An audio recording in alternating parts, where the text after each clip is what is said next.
اوکی. یعنی هم صدای تو هست هم صدای من این تو هست. خب بیا برویم اینجا. جیکوئری داشتم، مهم نیست. ویژوال استودیو کد رو باز میکنم.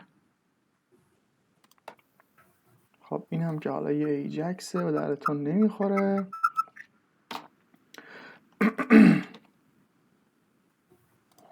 خب اینم من ایندکس بزنم باز شه.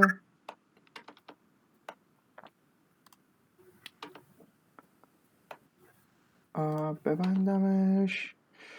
یه عالمه تب دارم اینجا واقعا باز. یا اول پس. خب آقا شروع کنیم. برادر دیروز این جلسه پیش خب با تو چی کار کردم؟ چیزا رو گفتی، سویچ و ایف الس و السیف و اینا رو گفتی. بعد دیگه چیا رو گفتی؟ آبجکت ها رو توضیح دادی، یه خورده کاراییاشون رو گفتی و بعد فانکشن ها رو هم گفتی. یه فانکشن هم توضیح دادی، مثلا زدی که چیه؟ فانکشن ها رو هم بهت گفتم. خب گوگل فانکشن چند تاست یا نه؟ فانکشن مگه چند تاست؟ نه یه دونه فانکشن رو هم به توضیح دادم، چون کلا یه فانکشن، یه نوع فانکشن داریم که یه سری مجموعه سری کارها انجام میده برای ما. خب بزنم دیگه چیزی نمونده، بذار فکر کنم. وایل و دو وایل هم که بهت گفتم. ترای و ترای کش هم بهت گفتم. نه ترای کش رو بهت نگفتم. ترای ست اینتروال و نمیدونم نه اینا هم نگفتی. اینا رو هم بهت نگفتم. دیگه چی هم میمونه؟ ست اتریبیوت هم بهت نگفتم. نه اونم بهت نگفتم. خب فقط سویچ رو گفتی، ایف و السیف رو گفتی، بریک رو توابع گفتی مهم و تو جاوا اسکریپت رو بهت گفتم. عددهای توابع مهم تو جاوا اسکریپت چیا مثلا منظورته؟ پوش، پاپ، شیفت، آن شیفت، ایندکس آف، سلایس. نه اینا نگفتی. اینا رو هم نگفتم. پس تا دو وایل رسیدم. خب اوکی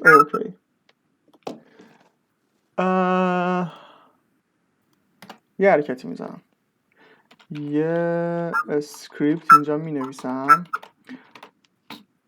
من فقط تصویر رو ندارم، شیر نکردی. راست گفتی. میام اینجا، نه میام این کوشی تو فکرم اینجاست. اینتر سلکتد. الان داری؟ وایسا بیادش، داره لود میکنه. آره الان اومد. خب ببین یادته بهت گفتم یه سری آرایه ما داریم، یه سری چیز داریم آرایه ما داریم. خب آرایه ها رو جوری تعریف میکردیم، مثلا یه وری میذاشتیم، یه متغیری تعریف میکردیم به اسم مثلا چه میدونم لیست مساوی یه آرایه قرارش میدیم. درسته؟ آره توش هم متغیرهاشو توش هم حالا مقدارهاشو میریختی. حالا یه زمانی میخوای بگی که آقا یه چیزی به این اضافه بشه. خب الان بعد بذار مثلا خونه مثلا مقدارش 1 و 2 و 3. درسته؟ لاگ بگیرم لیست خونه صفرشو چی بهم میده؟ 1 به ما میده.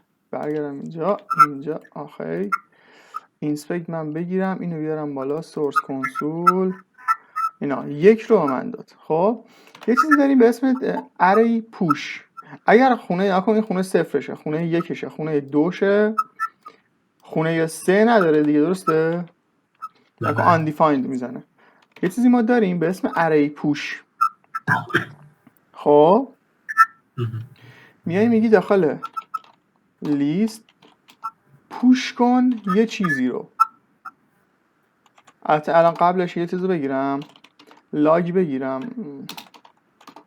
خود لیست و این پوشرم ببندم. 3 تاست 1 2 3 درسته؟ حالا میگیم آقا اری پوش کن مثلا یه اینیو. خب بعد الان اگر اینجا رو دقت کنی اول به صورت دیفالت 1 2 3 بعد اری پوش کرده داخل اینجا قبل از اینکه این اری پوش رو من بزنم این لیست 3 چیز بود دیگه undefined بود دیگه درسته؟ بعد حالا الان لیست 3 هم آورد. الان لیست 3 هم با ما با دی آورد. خب یعنی چه فرقی میکنه بعد از این اری پوشه؟ من اینو دوباره کپی میگیرم. ببین دی دوباره بهش اضافه شد. خب پس تو میتونی با اری پوش یه چیزی به این آرایه اضافه کنی. متوجه شدی؟ بله. یعنی ببین به طور مثال فوریچو باید گفتم. فوریچو گفتی؟ آره خب فوریچ میدونی که چجوری داره کار میکنه. یه مثال باحال ازش برات بزنم. مثلا فوریچو فقط توضیح دادی که چیه، چون جلسه اول میخواستی بگی یه دونه مثال زدی بعد گفتی به این فوریچو خیلی دقت نکن. بعدا بهت میگم. آره برات میگم. خب ببین یا بذار فوریچو بعداً بهت بگم. بذار اول اینا رو بفهمی بعد فوریچو بهت بگم. ولش کن. من فکر کردم فوریچو بهت گفتم. خب حالا مهم نیست. تو میتونی مقدارها رو عوض بکنی داخل لیستا. خب چجوری؟ یعنی بیای بگی که آقا یه لاگ بذار من بگیرم بیا بگم آقا عنصر لیست خب خونه مثلا دهمش مساوی چیه؟ مساوی مثلا 2. اول بذار خونه صفرش رو بذارم. خونه صفرش مساوی 2 درسته؟ مساوی 1. الان تو بهش تعریف کردی که 2 رو بگیره. آره 2. الان من دوباره اینجا ای بابا لاگ بگیرم لیست رو میبینی عوض شد. بذار یه بار دیگه اینا چیز به این بالا هم لاگ بگیرم. خب این که خود لیستمونه درسته؟ اول اینجا لاگش گرفتم خود اینو به ما میده.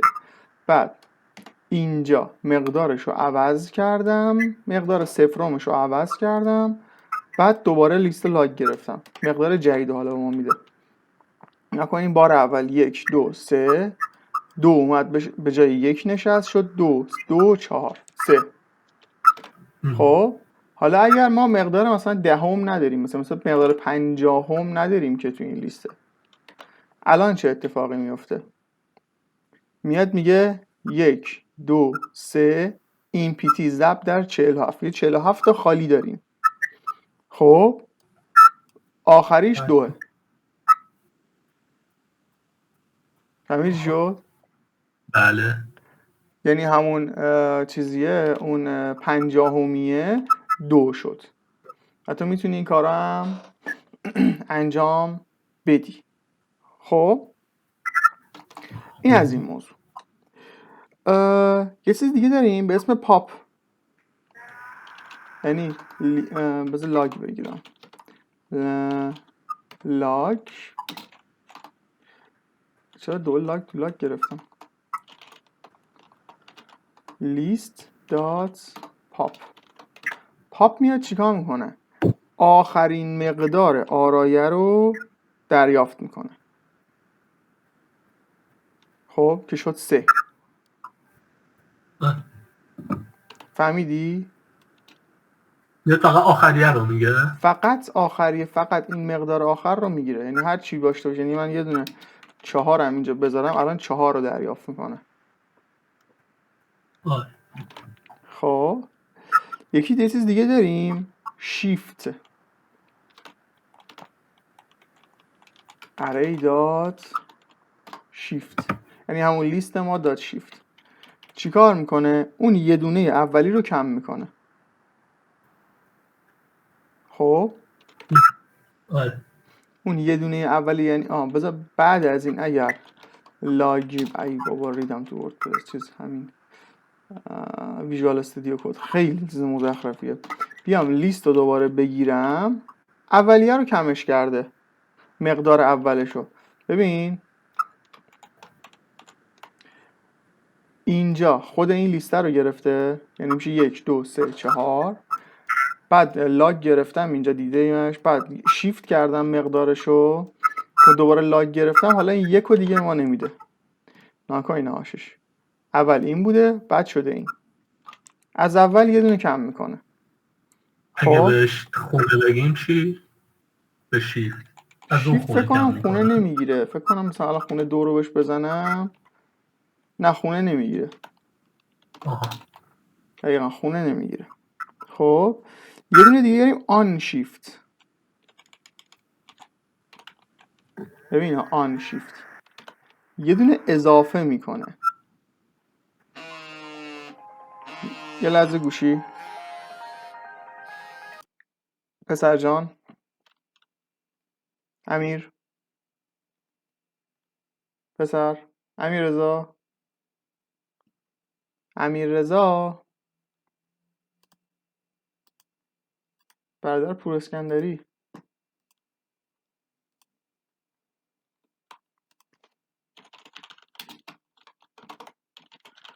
کجایی؟ کجایی؟ دیگه داده رفتم آب خوردم اومدم. خب آقا پس فهمیدی که آقا آن شیفت هم چه؟ آن شیفت آخریه اضافه کرد چه تغییری کرد؟ ببین آن شیفت میاد یه دونه اضافه میکنه. مثلا آن شیفت 2 رو اگه من بدم، خب میاد به اولش یه دونه اضافه 2 اضافه کرد. خب یه چیزی اضافه میکنه آن شیفت بهش. خب بعد یه چیزی داریم ایندکس آف، میاد سرچ میکنه. خب مثلا ببین ایندکس آف رو من بزنم، ایندکس آف چند، مثلا 4 داخل این چیه؟ چنده؟ یعنی تو شماره چندم قرار گرفت، تو شماره سوم. 0 1 2 3 درسته؟ بله. خب یا مثلا ایندکس آف چه میدونم 2 چنده؟ 0 1 0 1. این هم که قبول داری. خب بله. یه چیز دیگه داریم اسلایس، میاد مثلا مقداره از مقدار یکم به قبل رو حذف میکنه، اسلایس میکنه. ناکن الان 2 3 و 4 رو فقط گرفت، از مقدار 1 حذف کرد. حالا این آخریه رو توجه نکنه، مقدار اولش رو حذف کرد از مقدار 1 به بعد. میتونم بگم آقا از مقدار 1 تا 2. خب که فقط 2 رو اومد به من داد. میتونم بگم مقدار 2 تا مثلا 4. ببین 3 و 4 رو بهم داد. ببین 0 1 2. ها چون 4 هم مقدار 4 نداریم دیگه. آره دیگه نکن. آره دیگه مقدار 4 نداریم، میگه تا اونجا رو بهت میده. نکن میشه 0 1 2. 2 در نظر نمیگیره، از مقدار سوم در نظر میگیره تا به جلو. یعنی از مقدار 2 در نظر میگیری به بعد، حالا هر چند تایی که تو ازش بخوای. خب اینم از واسه اسلایس کردن. خب تو میتونی اینجوری این کارا رو انجام بدی. خب بعد یکی دیگه داریم به اسم جوین. میگه این دوتا رو به هم جوین میکنه، اضافه میکنه. خب یعنی یه متغیر دیگه داریم، مثلا آرما امیررضا، یه آرایه دیگه داریم. خب بله. نه این چجوری داره کار میکنه؟ این دقیقا داره چجوری کار میکنه؟ میگه لیست کن، لیستو جوین بده با چی؟ تو توضیحات خودش هم گفته گفته داخلش نکن تو خدا ویزی وی اس کد اینا. خب داخلش یه چیزی میگیره، اینا یه متد دیگر رو میگیره. یعنی چی؟ یعنی نیمو احتمال زیاد درست باشه. خب ببین اومد دونه به دونه خونه های اینو با اعداد این جوین کرد.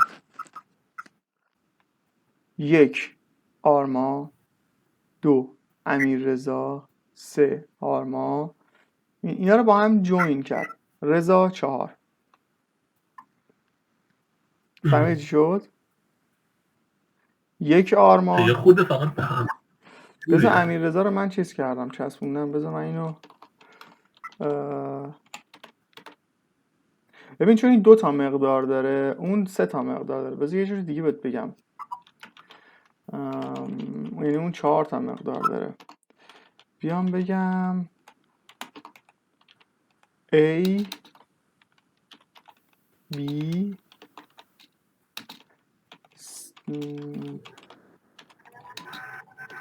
C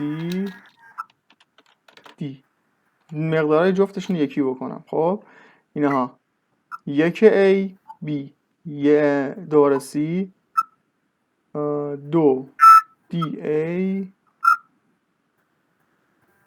خودشون هم مثل که میاد مینویسه. خودشون هم باز دوباره میاد مینویسه. یعنی 1 A B C D 2 A B C D میگه هر کدوم از اینا رو با یه دونه از اینا جوین میکنه. خب یه همچین کاری داره انجام میده. مثالش هست دیگه. اولی و آخری داره عدد میده آخه. در اصل اولی رو فقط داره عدد میده. نه نکن. دی اومده D2A دوباره اومده از اول.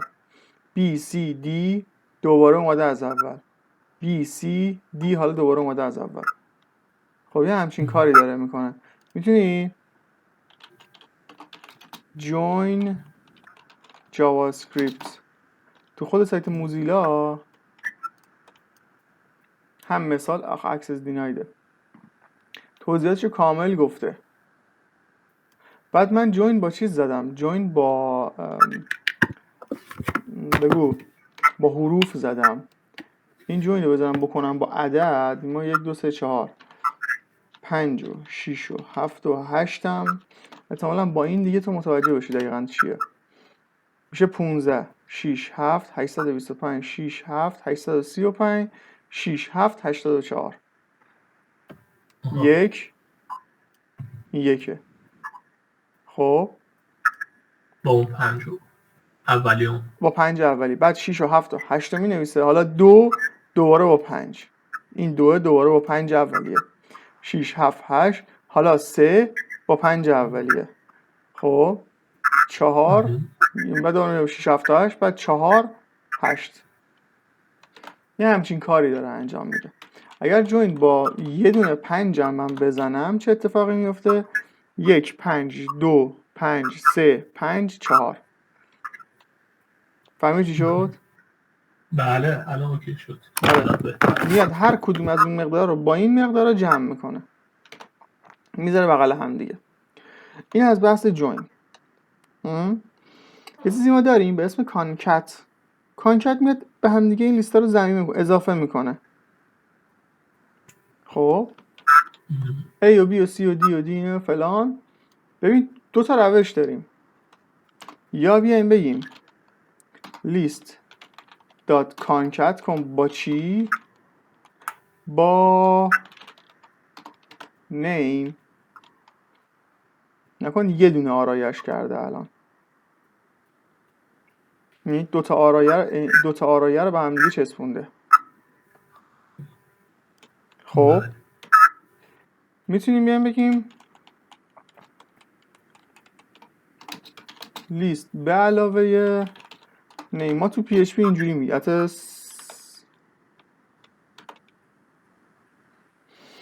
حتی اگه به علاوه بزنید یه از حالت چیز درش میاره، از حالت آرایه درش میاره. ما تو PHP با به علاوه این کار با دات این کار رو انجام میدیم. خب ولی اینجا حالا این شکلیه. اینو دوباره میتونی آرایش کنی. اینو خب چه کاریه؟ کانکت میکنی که خیلی ساده تره. اوکی اون نه به کانکت میشه مقدار کانکت یعنی جمع کردن. چی؟ بهش بگیم که از خونه مثلا 2 به بعد رو بیا جمع کن. دوباره باید اسلایسش کنی. آره. یعنی چی؟ یعنی name dots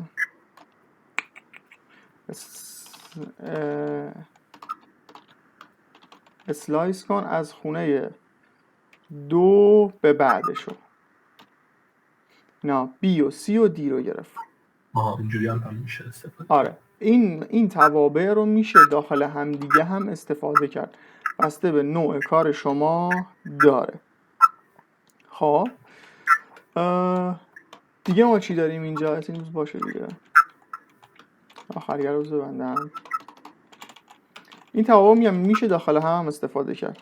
بعد بگم لیست یه چیز دیگه داریم به اسم سورت. این سورته چی کار میکنه؟ 1 2 3 4. خب حالا اگر اینجا داشته باشیم ای بابا اینجا داشته باشیم مثلا 1 2 4 5 1 2 4 نکنینا 1 2 4 5 میاد بر اساس حالا این بالایی که هیچی دوباره قاطی نکنی میاد بر اساس حروفش میاد اینو چیز میکنه میاد چیز قرار میده مرتب میکنه. خب حالا یه چیزی اگر این یک خب بذار یه دونه یک رشته هم بزنم این یکه مثلا کدوم یکی از یک ها قرار میگیره خونه اول؟ شماره رو میده شماره در اولویته. خب تو اونای دیگه شمارن یا نه کلا همیشه؟ کلا همیشه عدد در برنامه‌نویسی اولویته. خب بیام بگم یه رشته‌ای به اسم A چون برنامه‌نویسی داره با عدد کار میکنه دیگه A B C چه اتفاقی میفته؟ A و B و C رو دارم میاد اینجوری برات سورت میکنه A B C درسته؟ حالا اگر یه دونه A دیگه داشته باشیم با حروف بزرگ کدوم یکی رو اول قرار میده؟ در جاوا اسکریپت خب این A بزرگ رو قرار میده. خب اما در کلن در زبانهای برنامه نویسی A کوچیک ارجع داره به A بزرگ. این نکته رو حواست باشه. حالا اینجا شاید به کارت نیاد ولی زبانهای برنامه‌نویسی دیگه‌ای که میخوای یاد بگیری ممکنه به دردت بخوره. مثلا تو پایتون اینجوری A بزرگ بیشتر از اهمیتش بیشتر از A کوچیکه و کلا تو زبانهای برنامه‌نویسی این شکلیه. اینم یه نکته. خب بله یه چیز دیگه حالا می‌خوایم ریورس یه چیز دیگه به اسم ریورس سورت کردیم می‌خوایم ریورسش کنیم برعکسش میکنه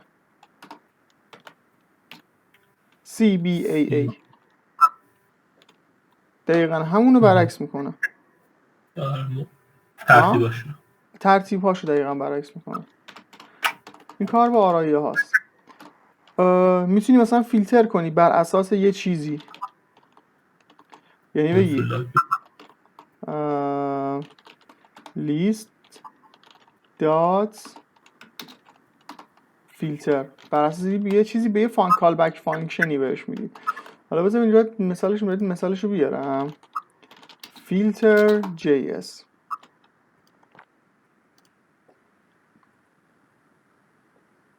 ببین اینجا اومده وردز رو گرفته. خب خود زوم میکنی منو من دیگه نمیخواستم این همه رو بنویسم. حالا اومده این وردز رو گرفته. خب اینجا فیلترش کرده داده به یه کال بک فانکشنی خب که اونایی که لنسشون کمتر از 6 بود و براش در آورده این بزرگتر از 6 بود و در آورده. خب چه اتفاقی افتاده؟ اینجوری داره کار میکنه وردز رو دونه بدونه کلمات رو میگیره میریزه این تو، بعد میاد بررسی میکنه. یعنی چی؟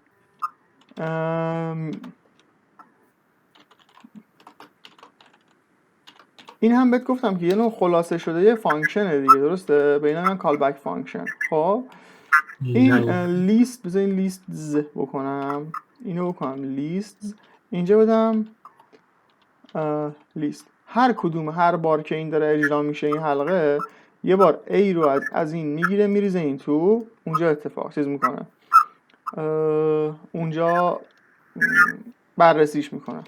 خب حالا این گفته آقا لنسش بیشتر از 6 باشه، یعنی این ورده لنسش بیشتر از 6 باشه. حالا یه جمله برداشت آورده، ما حروف داریم چیکار کنیم؟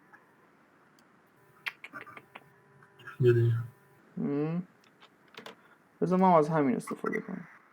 اما اوکیه دیگه، داره اونه که تعداد حروفش بیشتر از 6 رو میاره. دقیقاً. خب اینها فیلتر کرد و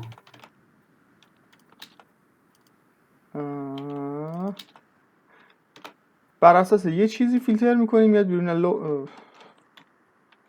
من لاگ نگرفتم، خواستم بگم کنسول لاگ. کل اینو بنزم تو آینه آشش. این ستا رو فیلتر کرد و آورد بیرون. این میگم میتونی بر اساس یه چیزی فیلتر کنی بریزی بیرون. خب با یه چیزی به اسم مپ که میاد مپ میزنه، نقشه میزنه، میاد نقشه میزنه، چیز میکنه، هر مقدار مثلا این بذار اینجوری بگم،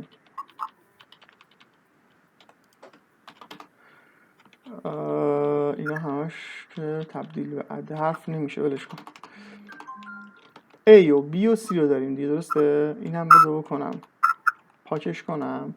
A و B و C میام میگم list dot map چطور داره کار میکنه؟ map یه حالت for each داره، map js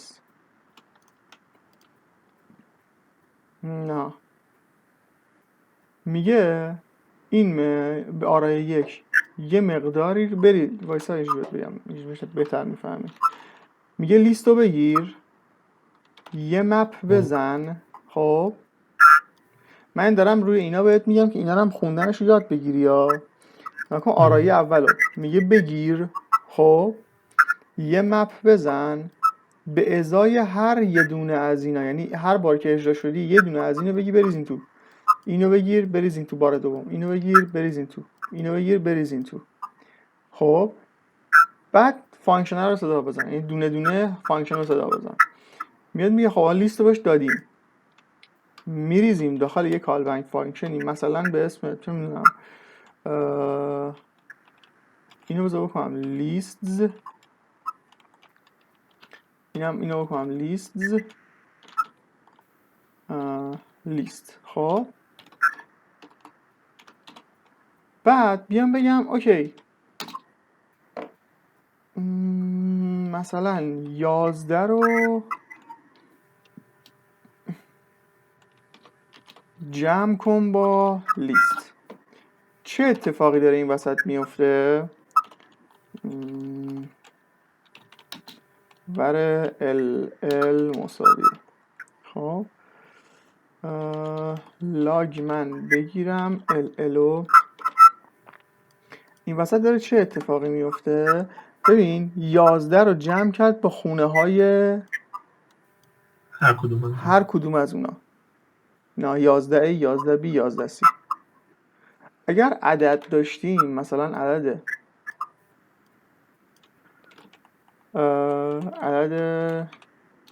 یک نه مثلا 54 و 24 و 36 رو داشتیم، میگفتیم اینجا مثلا لیست رو به توان 2 برسون، عددا رو میگه به توان 2 میرسونه، 229 16 576 12 96. اگه همین لیست رو به علاوه 11 که نوشته بودی واسه این بزنیم جمع میکنه یا کنارش میاره؟ به علاوه رو به عنوان جمع میکنه. ببین نوعشون یکیه. خب آره لیست رو مثلا همون اول بزنم، بگم مثلا این همون قبلی 11 به علاوه این لیسته. این لیسته نوعش چیه؟ عدد دیگه. این 11 هم عدد دیگه، پس جمع میکنه 65 35 47.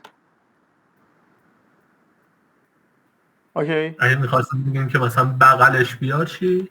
یکیشو باید نیستش عوض میکردی، نوعشو عوض میکردی، یکی رو میکردی استرینگ. اینو استرینگ کنیم. آره. خب همین به همین سادگی نوع اون عوض شد. خب مثلا نوع کلش عوض میشه در اصل. بعد از اینو نمیتونی استرینگ کنی ها، چون این تابع این متغیره، چیز نیست. این استرینگ نیست. آره اینو داریم صدا میزنیم. این هم حتی نمیتونی استرینگ کنی، ارور میده بهت. باید حتما متغیر باشه. دیگه چی؟ همین. این از بحث، حالا یه سری بحث اری ها رو تو جاوا اسکریپت بهت گفتم. خب ما بک اند کارا جاوا اسکریپت که بهمون میگن فرار میکنه. جاوا اسکریپت واقعا ما حال نمیکنیم. چرا؟ بریم سراغ با آبجکت ها که آشنایی. بهت گفتم آبجکت ها رو گفتی هم مقدار میگیره و هم اسم میگیره و این. آره این آبجکت ها بود، این هم که آرایه ها بود. خب ببین یه چیزی بودش من یادم رفته اسمشو، که نوعش و تایپ آفش رو عوض میکردیم، بهش میگفتیم مثلا فلان همشون رو بکن مثلا رشته. اون چی بودش؟ بهش میدادیم چیزه تو استرینگه. تو استرینگ. تو استرینگ و تو انتیجره. بذار ببینم دقیقاً چیزش چیه، دقیقاً سینتکسش چیه. تو استرینگ جی اس. نه دقیقاً استرینگه. خود نادیه تو استرینگه. با کلمه تو استرینگ این کار رو انجام میشه. اکسس دیناید این بابا. ما تو ایران داریم متاسفانه زندگی میکنیم.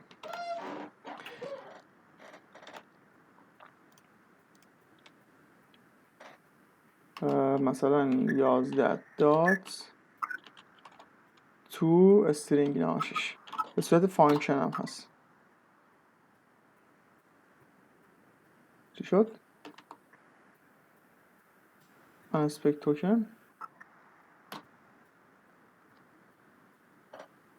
11 رو مگه نمیگیره؟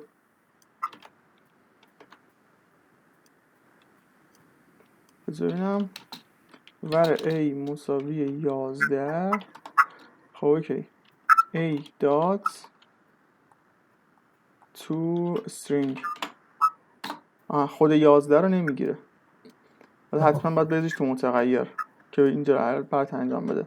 فکر کنم تو اینتیجر هم باید داشته باشیم ما، که اصلا تو اینتیجر نمیخواد دیگه، نیازی اصلا بهش نداریم. چی هنوز باز نشده؟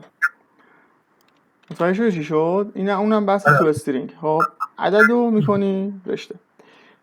آبجکت ها رو من بهت گفتم.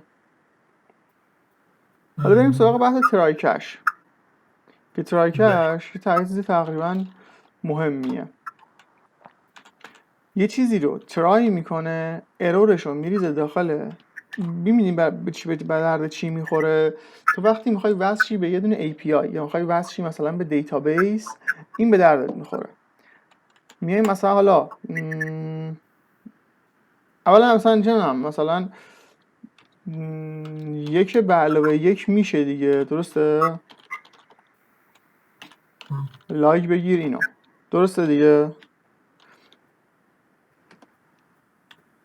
برادر؟ الان چیکار داری میکنی آخه؟ نفهمیدم اصلا چی. الان من تو ترای کشم. خب گفتم آقا یک به علاوه یک چیز درست دیگه درسته؟ بله.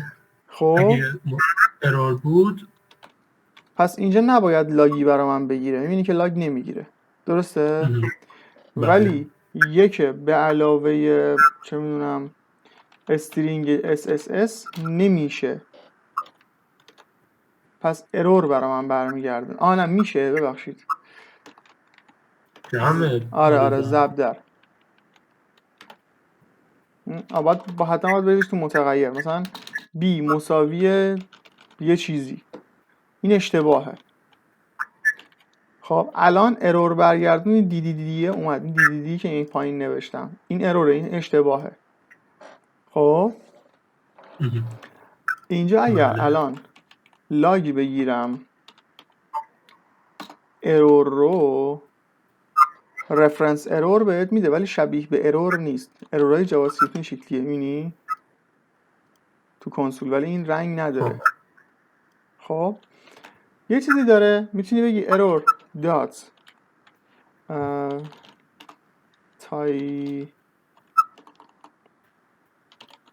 اگر اشتباه نکنم تایتل نداره. نقش نیم داره. ارور دات نیم میگه رفرنس اروره. خب ارور دات مسیج پیامته.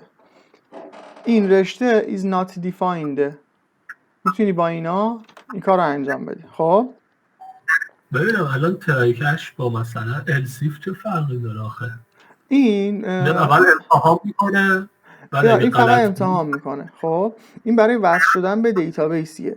میگه که آقا وصلشو به یه دیتابیسی، اگر موفق بود اینو من بده. با ترای کش اینو می‌نویسن برای وصل شدن به دیتابیس.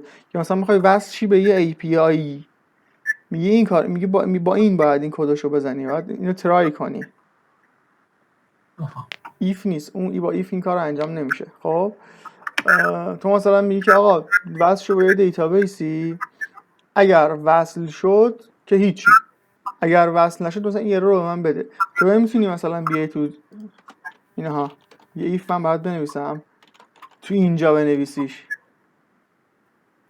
خب چون این کلی کده، این وسط کلی API و دیتا و این چیز میزاست، داخل اون نمیتونی بنویسیش، پس از ترای کش باید استفاده کنی.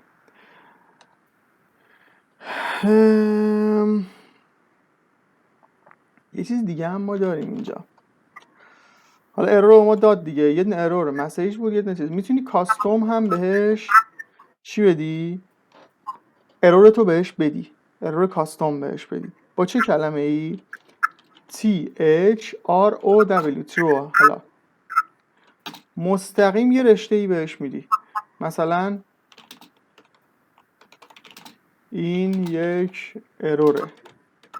اینجا دیگه ارور مسیج نداریم، مستقیم خود ارور رو داریم. آقا این یک اروره. خب میتونی به این آرایه هم پاس بدی، یعنی بگی یه همچین چیزی، یه آبجکت پاس بدیم بهتره. یه همچین چیزی نیمش مساویه آرماس، چه میدونم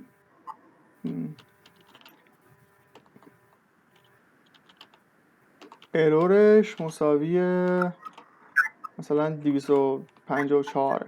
خب الان من ارور بعد این ارور رو میگیره پاس میده به اینا، اینم حواست باشه. خب ببین این آبجکت اومد، نیمش آرماس، ارورش 254. این به صورت دیفالت خودت اومدی میگی اینجا دات نیم، الان فقط آرمان اومده. این هم بحث ترای کش داخل جاوا اسکریپت.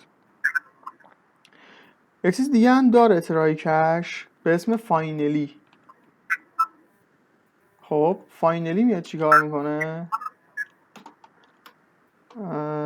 فاینلی کاری نداره اون که ترای کش اتفاق افتاده یا نیافتاده، ارور رو داده یا نداده. خب این میاد لاگ میگیره،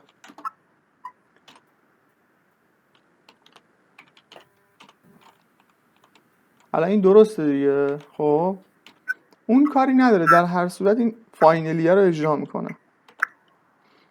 خب مثلا من چه میدونم بذارم دی مساوی یه چیزی چرت و پرت، الان رفرنس ارور به ما داد، ولی خب نکن فاینلی رو برای من آورد. پس فاینلی کاری نداره به چیزت، به اتفاقات، به اون اتفاقاتی که داره این تو میفته. اوکی. اون کاری که سویچ میکرد دیگه، اگه چیز میکرد ها، اون کاری که سویچ میکرد دیگه، اگه جای به بعد چک نمیکرد. آره دقیقاً. یه ست تایم اوت و ست اینتروال هم بهت میگم، تموم میکنم این جلسه رو. ست تایم اوت چیه؟ یه الرت رو یادته تو جاوا اسکریپت یه آلارمی میدادیم به صفحه، مثلا SSS این بالا لود میکرد. آره بله. یس اسمش روشه set time out. این آشش اینجوری نوشته میشه set time out، پاس میده به یه کالبک فانکشنی. مثلا میگی بعد به اینم عددش به میلی ثانیه است، یعنی مثلا میگی 2000 میلی ثانیه. خب میگی بعد از 2000 میلی ثانیه یا هر موقع این زمان تموم شد این کار رو انجام بده. مثلا بده الرت کن زمان به پایان رسیده. 1 ثانیه 2 ثانیه آوردش اینو. فهمیدی شد؟ چون ننوشتش این جمله رو؟ اینو من اشتباه نوشتم احتمال زیاد، یا شاید هم چیز کرده سیو نشد. آره این وی اس کد یه ذره دیلی داره تو سیو کردن کداش. خب این از این قضیه. این بحث ست تایم اوت. این کجا کاربرد داره؟ مثلا تو دیدی میری توی سایتایی بعد از 1-2 ثانیه یه دونه پاپی باز میشه، دیدی؟ من سایت خود دانشگاه. آره این با ست تایم اوت این کاره. هر 5 دقیقه یه بار نه، اون یه چیز دیگه است. آره مثلا با اونم با همین کار همین اتفاق میفته. حالا تو صفحاتش مختلف جابجا میشی، این اتفاق داره میفته. خب این دوباره رام میشه. بعد اون واسه ست تایم اوت یه پاپی مثلا میتونی رو صفحه باز بکنی با این کار. خب یه چیز دیگه داریم به اسم ست اینتروال. این ست اینتروال داستانش چیه؟ مثلا میگیم آقا هر 1 ثانیه یه بار یه چیزی میده توی حلقه ای، هر 1 ثانیه یه بار اجرا میکنه اینو. حالا چی رو اجرا میکنه؟ مثلا لاگ بگیر 1 رو 1 2 3 4 5 6 7 8 میبینی؟ آره. هی داره اینو انجام میده. مثلا ساعت ها تو سایت همین یه ثانیه شماری داره. این باید ست تایم اوت با ست اینترواله. ببینم میتونیم به خود اینم شرط بدیم، یعنی مثلا دقیقاً میتونی بهش شرط بدی. مثلا چه شرطی؟ دو وایل بهش بدیم که اینو به علاوه فلان کن که همون ساعت شما رو انجام بده. خب یه ذره سیستمش فرق داره. خب یعنی کلا باید با زبان‌های برنامه‌نویسی آشنا بشی چجوری دارن کار میکنن. ببین مثلا ما یه دونه وره سک میدیم مساوی چند قرارش میدیم؟ مساوی 0 قرارش میدیم. اینجوری نوشته میشه. خب این شرطی که تو داری میگی مساوی 0 قرارش میدیم. میایم میگیم که اوکی داخل ست اینتروال هر موقع اجرا شد یه لاگ بگیر چیو؟ سک رو به علاوه 1. سک اینجا 0 درسته؟ ست اینتروال اجرا میشه به علاوه 1 میشه تا این تموم میشه، دوباره میاد از اول. حالا اینجا سک 1. دقیقا هم منظورم بود. آره که میشه 1 2 ببخشید به علاوه مساوی باید قرار بدیم اینجا 2 3 4 5. یعنی به علاوه 1ش بکن اون 1 رو بریز دوباره داخل همون سکه. اینا هم که بهت گفتم. بله. می‌بینی 15 16 17 18 19 تا چه زمانی؟ تا ابد. معلوم کنی؟ تا ابد. تا ابد. نه مثلا بهش محدودیت بدی. آره میتونی مثلا بگی که آقا وقتی رسید به یه عددی، مثلا رسید به اینجا بگیم آقا if سک اینجوری باید بنویسیم. ببخشید. سک ما رسید به کوچکتر از مثلا 10. درست نوشتم دیگه؟ بزرگتر از 10. ای بابا. سک ما کوچکتر از 10 شد. اینجا دیگه اجرا نکن. فکر کنم بریک اینجا کار میکنه. نه بریک اینجا کار نمیکنه. کنسول لاگ بگی مثلا اتمام زمان. آره لاگ و اینا میشه بگیری، فقط لاگ اتمام زمان.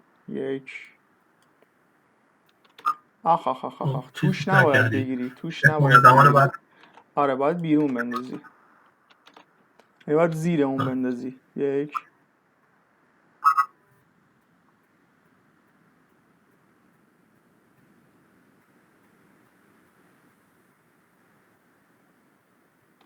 نگرفت.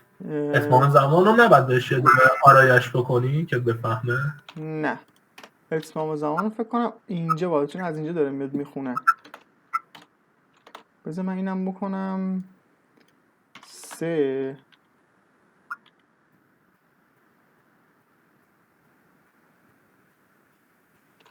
با ست اینتروال این نیست، با یه روش دیگه است. با ست اینتروال این کارو نمیشه انجام بدی.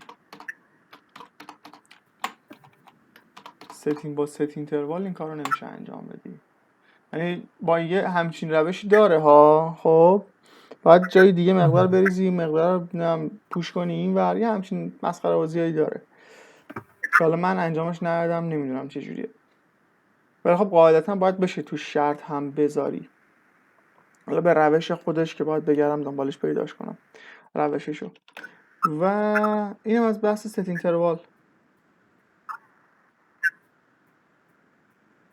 یعنی میدونی باید چیکار کنی؟ فکر میکنم وقتی که آقا یه عددی داریم این بالا، مثلا سک مساوی فلان، هر موقع اینجا رسید یه آرایه‌ای رو پوش کن اون تو که از این بعد از اون تو بخونه. یه همچین کاری میشه کرد به احتمال 90%. ولی الان وقتمون گرفته میشه بخوام بنویسمش همچین چیزی رو. اوکی. بله. تو خودم میرم یه خورده چیز میکنم شاید تونستم. ببین میدونی احتمال 90%. خب باید یه وری مشخص کنی، مثلا ور لیستی مشخص کنی مساویه چه میدونم یه آرایه خالی بذاریش. خب بعد بگی if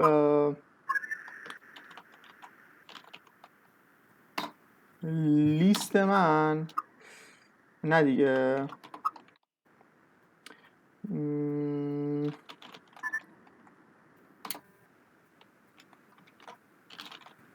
لیست من for each داد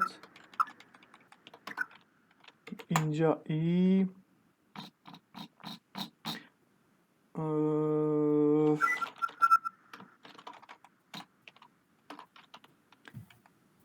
ای من مساوی نه دیگه میخواستم چیز بزنم، اری پوش بزنم. بعد بیام بگم set interval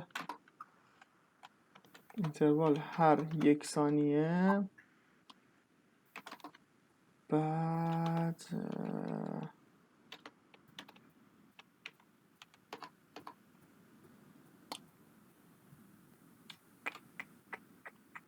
فکر میکنم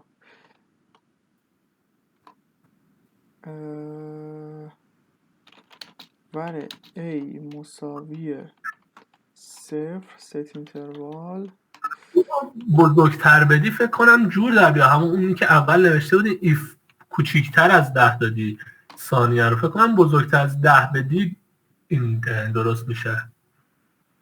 یعنی بزرگتر از 10 شد این اتفاق. تست کنم.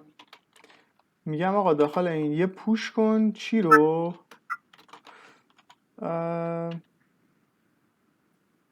A رو به علاوه مساوی 1، بعد لاگ بگیر لیستو.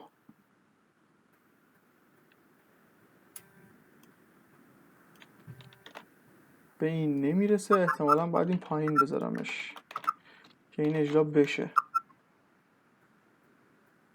چرا پوش نمیکنه؟ هر 1 ثانیه یه بار یک چیزی رو داخلش پوش کن دیگه.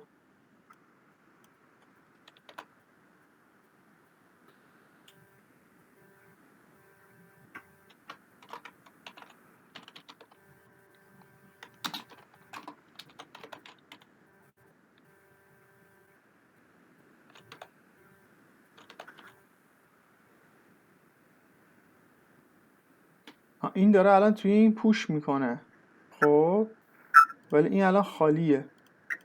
ها اینه هاشش 1 1 1 اون مال قبلی بود، لنسش 0. با این روش نمیشه این کار رو انجام داد.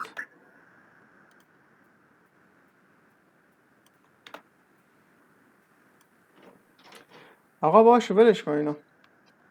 وقتمون گرفته شد. عالی.